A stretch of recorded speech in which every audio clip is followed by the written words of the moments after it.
Makanya saking pentingnya masalah ini bagi kehidupan orang yang beriman, iblis itu tidak suka. Iblis itu paling tidak suka kalau ada orang itu beramal dengan jalan pintas. Iblis itu paling tidak suka kalau kemudian manusia itu beramal dengan amalan yang sifatnya menjadi pemberat mizan kebaikan. Makanya kemudian iblis itu akan melakukan apa saja untuk menggagalkan supaya kita itu melakukan amalan yang sifatnya jalan pintas. Mungkin antum akan bertanya, mosok sih Ustaz? Iya, iblis itu tidak suka. Mana dalilnya bahwasanya iblis itu tidak suka kalau kita melakukan amalan yang sifatnya jalan pintas? Maka dalilnya antum akan dapatkan dalam keterangan yang disampaikan oleh Imam Ibnu Qayyim pula. Imam Ibnu Qayyim itu berkata kepada kita, sesungguhnya iblis itu kalau menggoda manusia itu ada 6 pintu yang semuanya itu jebakan. Jadi di balik 6 pintu yang dipasang oleh iblis itu, maka di baliknya itu ada jebakan. Maka kita kalau akan menguraikan ini nanti akan tahu bagaimana iblis itu tidak suka kalau kita beramal dengan jalan pintas. Apa jebakan yang pertama yang dipasang oleh iblis? Yang pertama syirik. Makanya kemudian kita ini digoda supaya kita ini melakukan kesyirikan. Kenapa ini merupakan pintu gerbang yang pertama yang disenangi oleh iblis? Karena iblis tahu apabila seseorang itu sudah terperosok dalam kesyirikan, batal, terhapus semua amal kebaikannya, tidak ada sisanya di hadapan Allah. Makanya gerbang yang pertama ketika mereka itu menggoda manusia itu apa? Yaitu supaya manusia itu melakukan kesyirikan. Kalau ana dan antum selamat pada gerbang kesyirikan, iblis itu tidak putus asa, dia memasang jebakan yang kedua. Jebakan yang kedua itu apa? Jebakan yang kedua itu adalah memasang ranjau. Yang sifatnya dari ranjau itu adalah menjebak kita untuk sibuk dalam perkara yang tidak dicontohkan dan tidak disunahkan oleh Rasulullah SAW. Supaya kita sudah sibuk dengan perkara itu, kita tidak sempat melakukan yang benar dan kita tidak sempat melakukan perkara yang dicontohkan oleh Rasulullah SAW. Kita selamat nih di pintu yang kedua. Iblis itu tidak meninggalkan kita putus asa, bawa koper nangis-nangis, enggak. Tetapi iblis itu tetap kemudian menjebak kita dengan jebakan yang ketiga. Jebakan yang ketiga itu apa? Yaitu adalah kita ini digoda dengan dosa-dosa besar. Makanya dosa-dosa besar itu ngepung dalam kehidupan kita. Antum perhatikan ikhwan, dosa-dosa besar itu strateginya iblis itu gimana? Iblis itu ketika menggoda kita dengan dosa-dosa besar, satu, bagaimana dosa-dosa besar itu dirubah namanya. Dari nama yang dulunya menjijikkan kemudian dirubah namanya dengan nama-nama yang tampaknya tidak lagi menjijikkan. Supaya ketika kita tidak lagi memandang jijik dosa-dosa besar itu, akhirnya orang dan manusia itu bisa melakukan dosa-dosa itu tanpa dia sadari. Makanya perhatikan, hari ini dosa itu bereinkarnasi. Dia berubah casingnya, tetapi bentuknya tetap sama. Yang dirubah itu namanya supaya kita tidak merasa jijik. Contoh Ustaz, oke, contoh. Kita lihat kan, orang zina sekarang tidak disebut zina, disebutnya apa? ML. Padahal itu hukumnya itu adalah sama, zina, tapi kemudian dirubah. Karena kalau disebut zina itu kan kita langsung bergidik bulu kuduk kita ketika mendengar kata zina. Orang homo tidak dipanggil homo hari ini, disebutnya kaum pelangi, kaum LGBT, ya kan? Kalau disebut kaum pelangi kan tampaknya masya Allah pelangi gitu kan, LGBT tampaknya ilmiah. Padahal dulu ketika saya di SD itu menyebutnya itu hombreng, sudah hombreng saja. Dan itu kemudian berubah. Kemudian BTS tidak disebut dengan BTS, sekarang disebutnya apa? Kupu-kupu atau kemudian wanita kupu-kupu malam. Sehingga kemudian orang itu memandangnya wanita kupu-kupu malam. Kemudian orang tidak merasa jijik.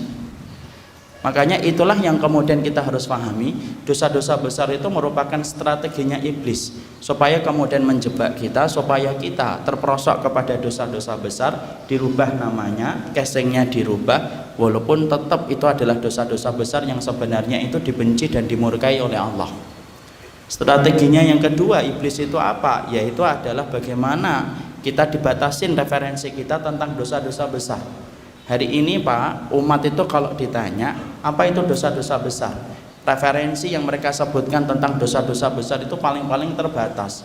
Kalau nggak mencuri, membunuh. Kalau nggak membunuh, berzina. Kalau nggak berzina, ya paling-paling kemudian minum khamr, tak. Kalau orang Jawa menyebutnya molimo, udah itu saja. Padahal dosa-dosa besar itu hanya 5 itu, Enggak. Kalau kita membaca Al-Quran dan membaca hadis, Imam Az-Zahabi itu menyampaikan setiap dosa apabila disertai dengan kata laknat maka itu dosa besar. Dan ternyata dosa-dosa besar itu sifatnya ada berapa jumlahnya? Jumlahnya itu lebih daripada 70.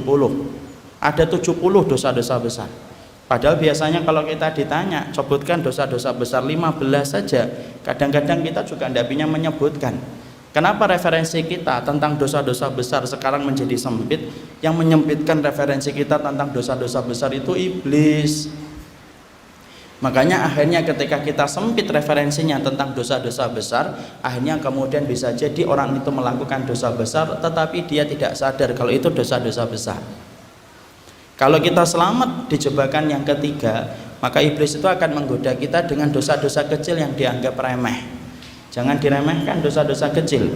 Dosa-dosa kecil itu sebagaimana Nabi mengatakan, iyyakum wa muhaqqiratid dzunub kama sali qaumin nazalu bi fulatin minal ardi jama'u lahu hataban fa auqadu lahu naron. Perumpamaan dosa kecil itu sebagaimana kamu itu mendapati musafir singgah di satu tempat, kemudian mereka akan bermalam di tempat yang mereka singgahin. Mereka ingin membuat api unggun, mereka mengumpulkan ranting. Maka semakin banyak rantingnya, semakin besar nyala api unggun yang akan tercipta. Dan sesungguhnya dosa-dosa kecil itu ya kayak ranting yang dikumpulkan musafir ketika akan membuat api unggun. Makanya inilah yang disebut dengan dosa-dosa kecil. Makanya Syekhul Islam itu pernah ditanya, mana yang lebih bahaya, dosa besar tetapi disertai dengan penyesalan, atau dosa kecil tetapi tidak pernah menyesal?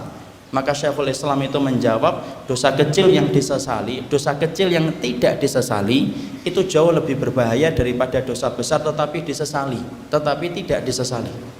Saking bahayanya dosa-dosa kecil. Dan ingat, tidaklah gunung tercipta kecuali karena kerikil dan tanah yang terkumpul, makanya tercipta gunung. Dan tidaklah dosa besar itu terjadi kecuali karena dosa kecil yang kita kumpulkan, kemudian kita tidak merasa menyesal dan meremehkannya. Kalau kita selamat di pintu jebakan yang keempat, iblis tidak putus asa. Tuh lihat, iblis saja sabar, akhi. Makanya antum kalau beriman dan saya beriman itu sabar. Iblis saja sabar. Kemudian iblis itu menjebak kita dengan jebakan yang kelima. Jebakan yang kelima itu apa? Perkara mubah dibuat bagaimana berlebihan. Makanya kita disibukkan dengan perkara mubah. Karena kemudian kalau kita gagal digoda dengan syirik, gagal digoda dengan perkara yang tidak dicontohkan Rasul, gagal digoda dengan dosa besar dan dosa kecil, iblis itu semakin mengendorkan dan semakin melembutkan strateginya supaya kemudian tetap manusia itu gagal untuk memasuki surga. Makanya yang kelima, kita ini digoda supaya kita melakukan perkara mubah yang berlebihan. Contohnya apa perkara mubah yang berlebihan? Banyak. Ngobrol mubah atau tidak mubah? Mubah. Tapi ngobrolnya dari isya sampai subuh, nah itu perkara mubah yang berlebihan. Mungkin ada yang berkata, saya tidak pernah ngobrol Ustaz dari isya sampai subuh. Iya, tapi WA-nya online dari habis isya sampai subuh, sama aja. Itu termasuk perkara mubah yang berlebihan. Dimana kalau kita melakukan perkara itu, itulah yang menjadikan kita habis waktu, habis kesempatan, dan tidak bisa mengerjakan apapun amalnya, disebabkan sudah sibuk dengan amalan-amalan mubah yang berlebihan. Contoh lagi apa? Perkara mubah yang berlebihan. Makan mubah tapi berlebihan. Ke Semarang hanya makan soto, balik lagi ke Purwokerto, nah, itu mubah yang berlebihan. Mancing mubah, mancing itu mubah ikhwan. Tapi mancingnya 6 hari 6 malam di tengah lautan, tidak pernah mengingatkan keluarganya, itu perkara mubah tetapi sifatnya berlebihan. Dan itulah yang kemudian kita dapatkan, sesungguhnya iblis itu yang kelima akan menyibukkan kita dengan perkara mubah yang berlebihan.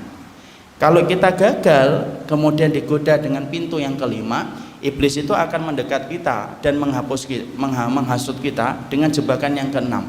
Jebakan yang keenam itu apa? Tadi disibukkan kita dengan amalan yang kecil. Jadi iblis semakin putus asa ini. Makanya kita sudah gagal digoda dengan berbagai macam tahapan tadi, maka yang terakhir itu yang keenam. Apa yang keenam? Yaitu adalah digoda supaya kita sibuk dengan amalan yang kecil tetapi diluputkan dari amalan yang besar. Makanya tadi saya katakan iblis itu tidak suka kalau kita itu beramal yang sifatnya itu jalan pintas. Makanya kita akhirnya apa? Yang keenam, iblis itu apa? Menyibukkan kita dengan perkara kecil supaya kita luput dari perkara yang besar.